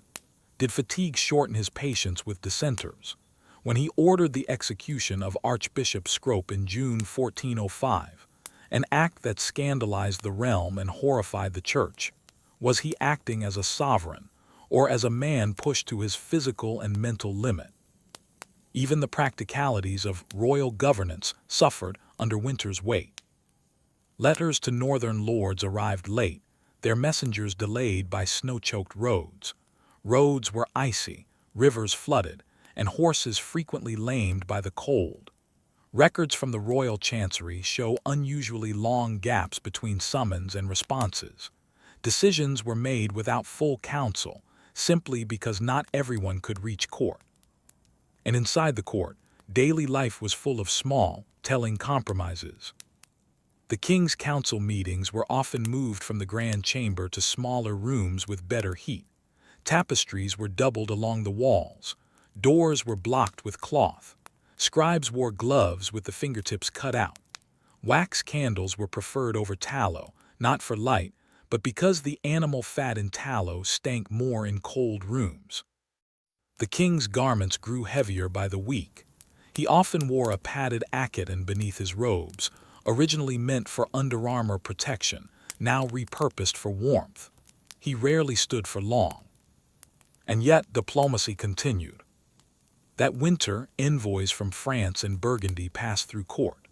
All were offered warm drink, spiced wine, usually upon arrival, a quiet nod to the fact that both the heir and the king were growing cold. It was more than hospitality. It was a signal of strength, or at least the performance of it. But no performance could hide the truth forever. By early March, Henry began holding more meetings in private, limiting audiences and shortening addresses. The fire in his private chamber was kept burning day and night, tended by trusted servants. Some speculated that the king no longer ruled at all, that the court was governed by his son, Prince Henry of Monmouth, or by the ever-ambitious nobles hovering like vultures. This was partly untrue, but not entirely. Prince Henry had indeed begun taking a larger role, leading military efforts in Wales and issuing instructions in the king's name. But even he struggled under the weight of winter logistics. Supplies moved slowly. Horses grew thin. Morale flagged. Cold didn't just sap strength, it sapped momentum. And yet the image of power had to be maintained. Even when Henry IV was carried into a council meeting wrapped in furs and silent with fever, he was still the king. His seal still mattered. His signature still directed armies. His voice, hoarse and clipped when he used it, still frightened lords into obedience. But what kind of rule was this? A reign huddled beside braziers, a court muffled by wool, coughing behind arras curtains. The medieval world is often romanticized, torchlit banquets, bright banners flapping in the wind. But the reality was more often a drafty room, an aching body, a freezing monarch signing declarations he barely had the strength to read. And as that winter dragged on, one question must have gnawed at those closest to the throne. How long can a crown stay warm, when the king beneath it is growing colder by the day? By the time spring finally broke over the royal palaces of England in 1405, the snow had melted, but the damage was already done. King Henry IV emerged from the long winter physically frailer, politically cornered, and psychologically worn. His skin condition persisted. His strength ebbed and returned only in brief flashes. His court remained intact, but it was clear to many that England's first Lancastrian king was aging faster than his years. The bitter winter had magnified everything. His chronic illness had become more visible. His absences from public events, once dismissed as minor, were now taken as signs of instability. And more troubling still, his decisions during the cold months, especially the execution of Archbishop Scrope, had cast a long shadow over the legitimacy of his reign. The Scrope affair had been shocking, the first time an English monarch had ordered the death of a high-ranking clergyman. It was done swiftly, some said recklessly. The execution lacked the legal procedures usually expected even for treason. And while Henry claimed necessity, others whispered it was the act of a sick man surrounded by ice and pressure, unable to wait or deliberate. Could cold have influenced a royal execution? It's not as far-fetched as it sounds. In a court where everyone was cold, tired, sick, and pressed by logistics, urgency ruled. The luxury of long trials was gone. So was the energy for diplomatic patience.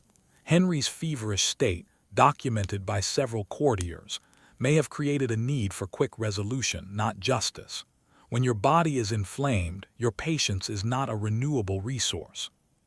But more than any single decision, the winter of 1405 exposed a deeper truth. Even monarchs were mortal in the cold. Despite layers of fur, roaring hearths, and a small army of attendants, the king suffered alongside his subjects, and his kingdom noticed. In fact, Henry's long decline, from this point until his death in 1413, was often marked by winter setbacks. Each cold season worsened his condition. He would be bedridden for weeks at a time. In the winters of 1408 and 1410, his absences from council were longer, his hand unsteady. His physical decay paralleled a gradual transfer of power to his son, Prince Henry. What had started as seasonal discomfort became constitutional transition. This shift had long-term consequences. When Henry IV finally died in 1413, it was not in glory or triumph. It was in private, likely from a combination of skin disease, heart failure, and exhaustion. And though his son Henry V would go on to achieve battlefield fame at Agincourt, the reign of his father left behind a quieter, colder legacy. It taught the court and England an important, if uncomfortable, lesson. Royal power is not immune to nature. The cold stripped away pretenses. It humbled the crown. And in doing so, it exposed the fragility of kingship not in battle or revolt, but in the daily discomfort of simply staying warm and conscious in a stone palace with frozen pipes and smoldering hearths.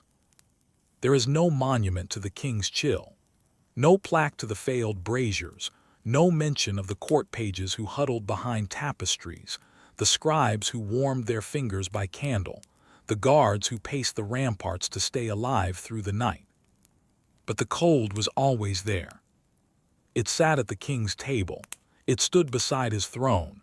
It walked with him from one chamber to the next. And when he died, it remained, silent, indifferent, and unrecorded. We often think of history in terms of wars, dates, and dynasties. But sometimes, the deeper forces are those that never make a sound. The kind that creep beneath doors, cling to bones, and remind even monarchs that they, too, can be broken by weather. So the next time you picture a king, don't just imagine the crown. Imagine the man beneath it, shivering slightly, reaching for a warm cup, and wondering if his next breath will sting more than the last. It is December in the year 1147, and the salt roads of Burgundy have fallen silent. No bells jingle from pack mules. No carts rumble along the muddy tracks. No shouted greetings between traders winding through the hills. The lanes that once shimmered with salted fish and fine cheeses, cured meats and rough wool, are now buried under snow, and the villages that depended on their passage are beginning to feel the edges of hunger. This is not the story of a war or a siege.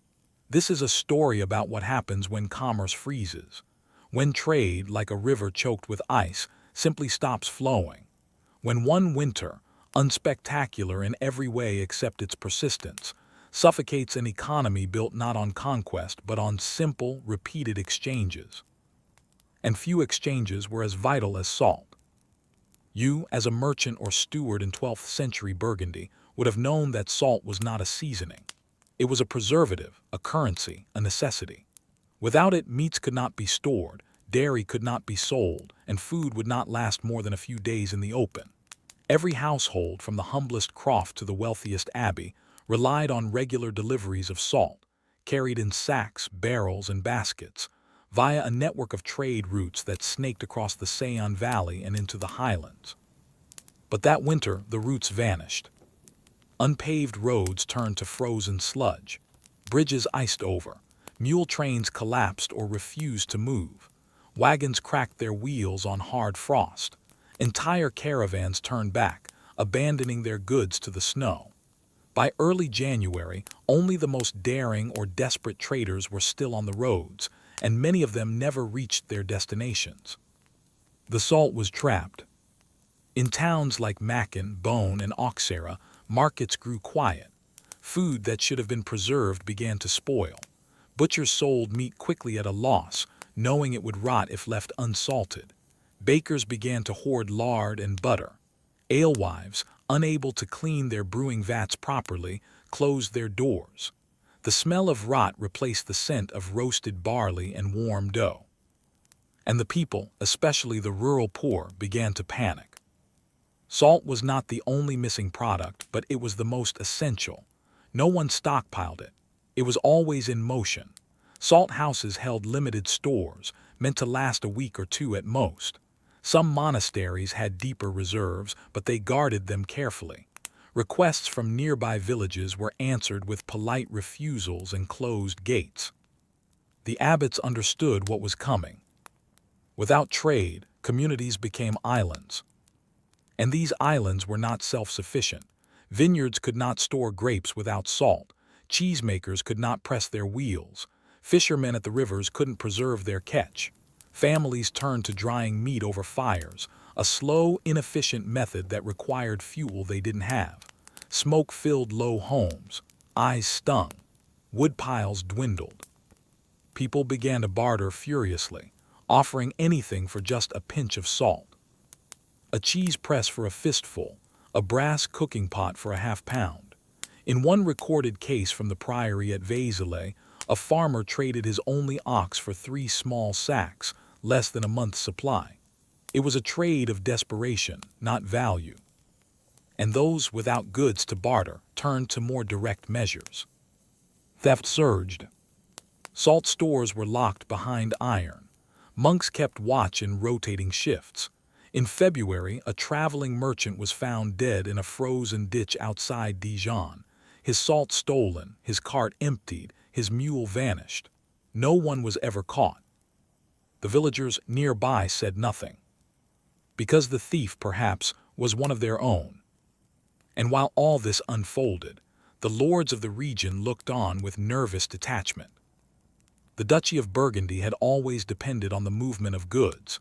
Its wealth came not just from vineyards or taxes, but from the Reithofweg, the tolls collected on each barrel, each cart, each hoof crossing its roads. That winter, toll houses stood empty, their ledgers bare.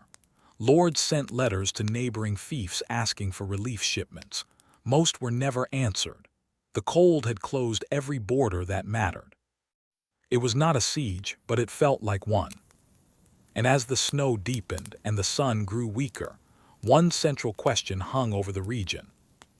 What happens when the product that keeps life going is just gone? Salt had no substitute, no alternative. You couldn't dig it from your fields. You couldn't make it at home. Without trade, there was nothing but rot. And rot had no patience. By late February of 1148, the salt roads of Burgundy were not just frozen, they were fractured. What had begun as a practical disruption had become something more dangerous, a breakdown in trust. Towns no longer looked to their neighbors for aid. Instead, they looked at them with suspicion. Villages that had once traded cheese for grain, ale for eggs, now barred their gates. Monasteries no longer sent runners with offers. They sent guards to patrol their storehouses. And in every hall, behind every locked door, someone was hoarding salt. You, as a steward in a mid-sized manor, would be responsible for counting every remaining sack. You would check them twice daily. You would weigh the loss caused by bribes, by theft, by quiet scoops missing from the larder. And you would lie, because even your master couldn't be told how little remained. One chronicler near Autun described the atmosphere this way. The salt is measured now not in pounds but in pinches. A man who once salted meat now salts only his tongue. The air is still, but the hearts are loud with suspicion. Indeed, the famine that followed was not of food, yet but of preservation. Grain could last a few weeks, even months, but meat without salt, gone within days, fish, spoiled overnight, cheese, unsafe within a week. Even eggs, in the absence of brining or drying, began to fail. Hunger grew not from emptiness but from waste. Food was present, but it could not be kept. So began the rise of the gray trade, informal markets, hidden routes, illegal toll evaders. Small-time traders, mostly younger sons of merchants or out-of-work drovers, began smuggling salt by foot. They stuffed sacks under cloaks. They hollowed bread loaves. One group in the Seine basin reportedly carried flat flasks of brine in wine barrels, selling drinkable salt to those willing to boil it down. The ducal tollmen responded harshly. Smugglers, when caught, were stripped of goods and fined. In some areas, their feet were burned publicly as a deterrent, but enforcement was inconsistent. Many tollmen, underpaid and cold, accepted bribes or skimmed off the goods themselves. Salt intended for market found its way into private homes. And it wasn't just peasants who suffered. The noble courts in smaller chateaux also began to ration.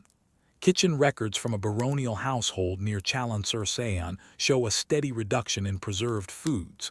Pickled vegetables gone by January, dried sausages exhausted by mid-February, smoked meats marked unfit by March. The baron's cook, pressed for alternatives, turned to boiling mutton bones in vinegar.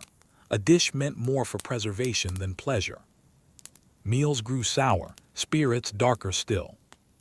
Clerics and monks, often better provisioned, faced growing resentment. In Vézelay and Cluny, abbots were forced to issue sermons on the morality of scarcity, urging patience and humility. But these words fell flat. People were not angry at God, they were angry at each other. The Bishop of Autun went so far as to ban the sale of salt within church precincts, hoping to avoid violence on sacred ground. Still, fights broke out. One baker lost 2 fingers in a dispute over salted rye. A washerwoman was trampled outside the Abbey of Fontenay, trying to purchase a cup of preserved lard. The cold continued, not as blizzards now, but as deep frost. Crops did not sprout. Roads did not thaw. Even when skis were blue, the ruts in the salt roads remained iron-hard, impassable to carts. Mules fell and broke legs. Wagons cracked. And every failed delivery worsened the collapse. And what of the government? The Duke of Burgundy, Odo II, issued proclamations calling for the redistribution of stored salt for the benefit of the faithful. But little was done. Local barons ignored the decree. Merchants laughed. Even the Duke's own guards were seen escorting salted goods to private estates in Auxonne. Authority was meaningless when roads were empty and hearths were quiet. And so families began to do what they had to. Some turned to ash preservation, rubbing meat with lye and soot. It worked briefly, but caused illness in the very young and old. Others turned to brining with spoiled wine or vinegar substitutes made from boiled cabbage water. Few of these methods worked well. The poorest made a cold calculation: slaughter animals early, cook everything, and eat until it was gone. Then fast. For many, it was better to have one warm week than a slow, sour death over 3. By early March, the signs of decay were clear, not in cities but in the small things. The market bells didn't ring. No new hides appeared at the tanners' yards. Bakers used less yeast. Soap makers diluted their lye. The sharp, clean scent of salt was absent from every alley. And underneath it all, the same quiet, chilling question spread from farm to town to manor. If the salt cannot reach us, how long until nothing can? By late March of 1148, the snow began to melt, first on the high ridges of the Morvan Hills, then down through the river valleys of the Seine and the Loire. But the relief that spring promised came too slowly for many. What was thawing outside had already frozen the social core within. When the salt roads reopened, gradually, tentatively, what rolled in was not salvation. It was delay, disorder, and debt. Caravans arrived weeks behind schedule. Mules were thin, many lame. Salt shipments were spoiled from moisture or thievery. Markets opened, but buyers had no coin.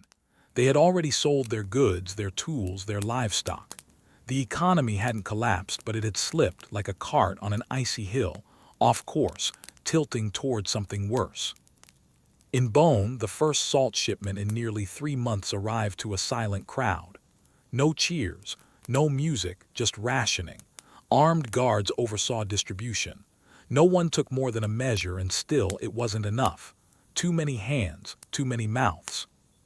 You might think spring would bring joy, but it brought only inventory. Monasteries opened their ledgers. Stewards surveyed ruined cellars. Carts were tallied. Contracts rewritten. Every loss had to be measured, and the losses weren't just material, they were relational. Trust had died in the frost. Towns no longer offered each other credit. Barons withheld oaths. Merchants changed routes, avoiding villages that had barred them. Smugglers who had once been punished were now negotiated with, given protection in exchange for steady deliveries. Salt prices doubled, then tripled, then became irrelevant, because for many there was no coin left. Salt was bartered now. A bushel of salt for a bolt of cloth, 2 sacks for an old ox cart. The concept of currency blurred into hunger math. But the strangest silence came from the churches. Because what had started as an economic crisis slowly became a spiritual rupture. Villagers questioned why the saints had stayed silent. Why the relics hadn't helped. Why the prayers and the incense had not cleared the roads or softened the cold. Attendance dropped, tithes ceased, priests found themselves questioned, sometimes openly, sometimes violently. A vicar in Chalon was chased from his chapel after refusing to share the abbey's remaining salt. His replacement lasted only a week. The pews remained empty. Even the ritual calendar changed. Holy feasts that once included salted pork and preserved fruits were now observed with boiled turnips. The Easter tables in 1148 were meager. Parish records show that many churches skipped their Lenten fasts, not as indulgence, but because there was nothing to fast from. And amid this slow recovery, one group quietly rose in importance: the carriers. The men who had once hauled goods by cart or mule, the lowest rung of the merchant world, were now seen as essential. They knew which bridges had collapsed, which villages still hoarded salt, which routes to take when frost returned. Lords began hearing them directly. Towns granted them privileges, freedom from tolls, access to shelter, guaranteed meals. From this chaos emerged the earliest written contracts of winter delivery, agreements made not with great seals and pomp, but with wax stamps, cloth tokens, and simple, desperate language. Let Jean, the muleman of Dijon, pass in frost or thaw to carry 2 carts to the abbey without delay. Let no man hinder him, under pain of hunger. It was not poetry, but it was policy. And so Burgundy began to change, not dramatically, not all at once, but at the edges. Roads were slowly improved. Inns were built closer together. Some towns began salting their own meat, using brine wells or importing raw salt by river barge in the summer, stockpiling for the next freeze. But no one forgot what had happened. Not the farmers who ate sour roots for a month. Not the mothers who buried children lost to spoiled food. Not the merchants who had burned their ledgers for warmth. And certainly not the tollmen who had watched their posts go empty while entire valleys starved just out of reach. The salt routes were open again, but they were no longer trusted. And so the question that settled into the heart of the Saône Valley, soft as melting snow but sharp as hunger, was this: if the cold can silence a kingdom's trade in a matter of weeks, what else can it take if it returns tomorrow? In the winter of 1279, in a village near Thetford in East Anglia, the hearths went out. Not all at once, not with drama or flames, but gradually, quietly, as the last usable wood was consumed, the last twig burned, the last hedge uprooted. It was not a fire that destroyed the village's warmth. It was the absence of fire. This is the story of what happens when a community, modest, agricultural, and mostly invisible to the written histories, runs out of fuel. No fire meant no cooking, no boiling water, no heat, no light at night. And in a medieval winter, no fire meant no survival. You might think of medieval England as a forested place, and once it was. But by the late 13th century, much of East Anglia's easily accessible woodland had already been cleared. The surrounding countryside had been transformed by agriculture: hedged fields, sheep pastures, and open strips for barley, oats, and rye. Trees had become tools, not ecosystems. And the tools were running out. The village of Wiesnam, one of hundreds in Norfolk, relied on a mixture of firewood sources. Nearby woods were reserved for the local lord and heavily patrolled. Villagers could gather fallen branches and small sticks, but cutting live trees was a punishable offense, often by fine, sometimes by flogging. For centuries, this arrangement worked. Winter needs were met with careful foraging, prudent stocking, and shared fires. But the winter of 1279 was different. It came early, with persistent rains in October, followed by hard frosts in November. By December, snow had settled into low pockets and would not leave. Roads were blocked, travel halted, and the small stockpiles of kindling that villagers kept, sticks in baskets, straw in lofts, peat in damp sheds, were consumed in days. You, in thatched cottage of wattle and daub, would have felt it immediately. The hearth, usually a source of modest warmth, grew cold. The smoke hole in your roof released nothing but memory. Water in the pail froze. Bread grew moldy. Porridge, once warm in the mornings, was eaten cold, stiff, or not at all. With no fire, food could not be cooked. With no cooking, fuel was hoarded for children or the sick. The village tried everything. Fences were dismantled. Doors were broken into pieces and fed to fire. One man burned the legs of his own bed. Others turned to manure cakes. Dried dung formed into patties, flammable but noxious. These burned quickly, producing more smoke than warmth, and often left the small, low cottages choking in a haze of ash and ammonia. Clothing was not adequate. Wool, yes, but thin, rough-spun, and damp. No oilskins, no layers. Blankets were rare and shared. Families slept in heaps, wrapping their feet in rags and hay. Frostbite came silently, often mistaken for numbness. Blisters formed on toes, ears blackened, lips split and bled. And the church bells grew quiet. The parish priest, Father Anselm, stopped holding morning masses by late December. The nave was too cold, the stone too cruel to kneel upon. Parishioners stopped coming. Baptisms were delayed. Confessions were whispered beside hayfires instead of at the altar. But perhaps the most profound shift was social. People who once shared fires grew protective. Kindling was hidden under floorboards. Fights broke out over sticks found on the roadside. One family accused another of theft after discovering their brush pile ransacked during the night. The reeve, the village headman, tried to mediate, but his own hearth had gone cold, and his authority with it. And so the village turned to the Lord. Manorial records from nearby estates show repeated petitions for access to greenwood, the live timber on the edge of the estate. The replies were consistent: denied. The forest was to be protected, its value preserved for future use. Timber was for building, not burning. Fuel shortages were not the Lord's concern. That winter, at least 2 villagers were caught cutting from a young grove near Footen. They were brought before the manorial court and fined heavily, despite the weather. One was also beaten. The message was clear: the forest was not for the poor, even when the poor were freezing. So what did the village do? They turned to the last resource they had, the land itself. They dug up peat. Peat, layers of decomposed vegetation found in bogs and marshy areas, had been used sparingly for decades but was difficult to extract in winter. Frozen ground resisted tools. The peat was wet, heavy, and slow to dry. It smoked terribly. It left walls black with soot, but it burned.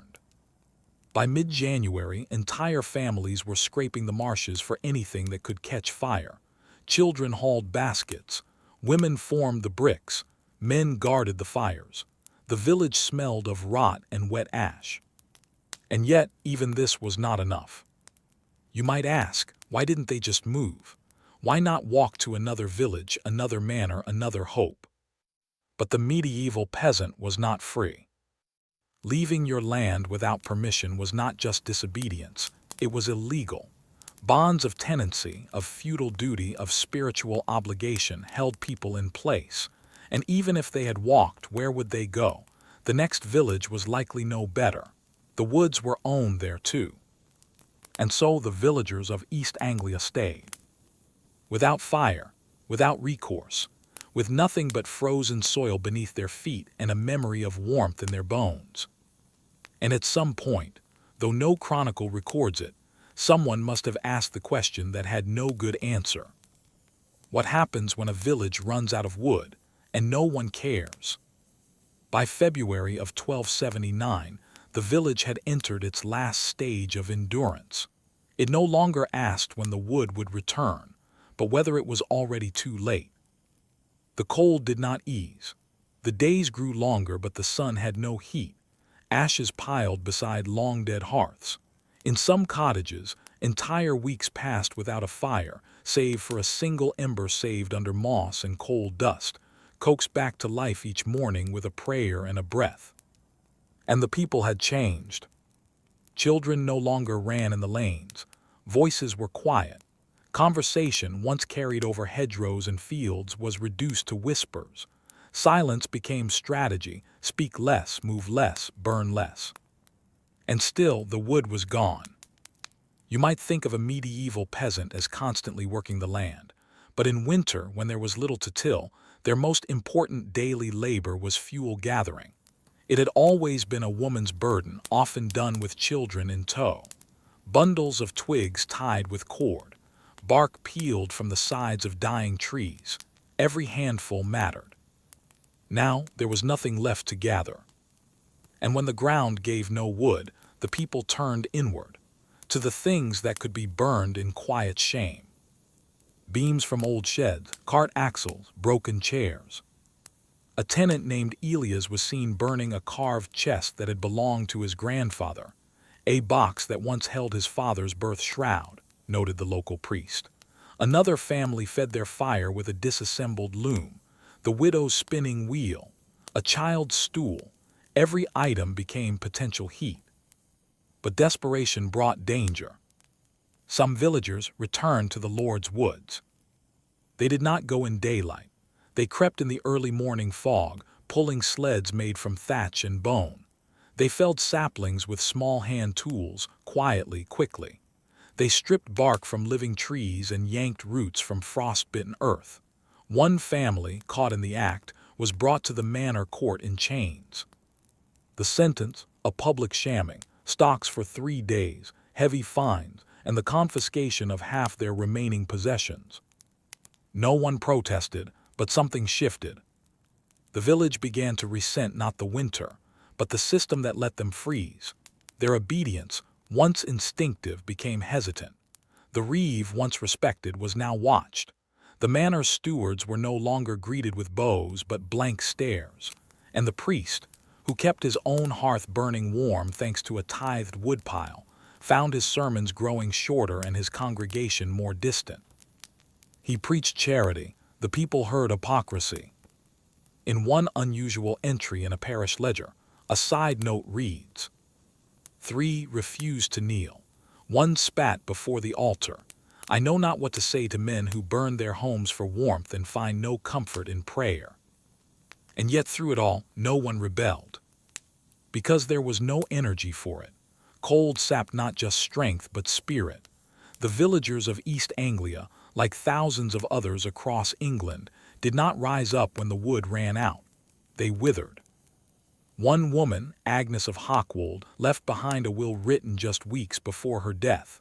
It is short, mostly possessions to be passed to her sister, but in the margin in the scribe's own hand is this note. She died of cold, the fire had gone out. That's all. No storm, no plague, no sword. Just absence. And what of the authorities, the sheriffs, the crown? They issued no response, no intervention. Wood scarcity was not a royal concern unless it affected fortifications, fleets, or hunting preserves. Parliament would not debate firewood access for peasants until centuries later. At this time, in this place, the suffering was invisible. And yet its effects were everywhere. The following spring, the village's tax record showed a small but telling detail. 9 households missing. No explanation, no footnotes, just empty lines. Families gone not from migration but likely from slow, quiet death. Their homes were repurposed, their tools redistributed. No funerals were recorded. But their absence lingered.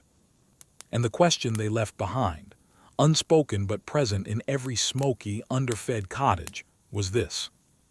If warmth depends on permission, are we anything more than tenants of survival? By April of 1279, the frost had finally loosened its grip. The soil softened. Ice receded from the thatched rooftops. Birds returned to hedgerows that had been stripped bare. In the low, soggy fields of Norfolk, the first tentative shoots of barley and rye pushed through. But inside the village cottages, the hearths remained dark, not from lack of need but from absence. The wood was simply gone, and in its place was a vacuum of routine, an eerie stillness where, for months, The crackle of fire and the clatter of morning pots had been the rhythm of life. Now there was only silence. Those who survived the firewood famine did not celebrate. They recovered, quietly and incrementally. Children began walking to neighboring fields again, scouting for branches, reeds, and straw. The wealthier tenants rebuilt fences and sheds, using whatever scrap timber they could reclaim. A few even hired woodcutters from towns to deliver small bundles of firewood at prices few could afford. The lords did not change their policies. In fact, the response from the manor court that spring was to reinforce restrictions. A new ordinance was issued. Let no villager cut, peel, or gather greenwood from the lord's forest, save by tokened leave. Violators shall forfeit oxen or coin. It was not reform, it was a reminder the trees were not yours. But the villagers remembered. Not in protest or rebellion, but in the daily choices they made. They built smaller hearths designed to conserve heat. They used turf and dried weeds more strategically.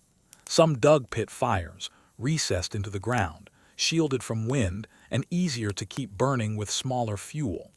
Women learned to dry brush indoors before use, or stack dung bricks with better spacing to reduce smoke. Efficiency replaced abundance. There was also a new carefulness in speech. People began to speak of firewood as they did food or God, with reverence and a quiet fear of scarcity. Parish records show prayers offered for a season of trees or the warmth of the good sun. It became common to mark a child's growth not just by years, but by how soon they could carry a bundle of sticks on their back. But the most lasting legacy of that winter wasn't material, it was mental. The firewood famine didn't enter chronicles or national memory. There were no songs about it, no carvings on abbey walls, but within East Anglia, among those who endured it, it lived on as a hidden rule: stock more than you need, trust no one to share, burn only what is essential. It also widened a gap between those who could stockpile and those who never had enough. The poorest villagers never regained full stability. They were more likely to die young, to lose land through debt, to marry late or not at all. The absence of fire had been brief, but the social burn it left behind smoldered for generations. And perhaps most haunting, nothing systemic changed. The next generation faced the same rules, the same forest laws, the same restricted commons. Even as England's population grew and winters remained erratic through the 14th century, access to fuel remained a private matter in a deeply unequal system. So the real legacy of the winter without wood wasn't the cold. It was the way the system proved capable of tolerating the cold without question. No reform came, no decree opened the woods, no structure was put in place to ensure future supply. The trees would grow again, the courts would reconvene, but the silence of that winter would be remembered only around hearths that had nearly disappeared. And in that silence, a final question glowed like an ember in the ash. If a fire goes out and no one powerful feels the cold, does it count as history at all?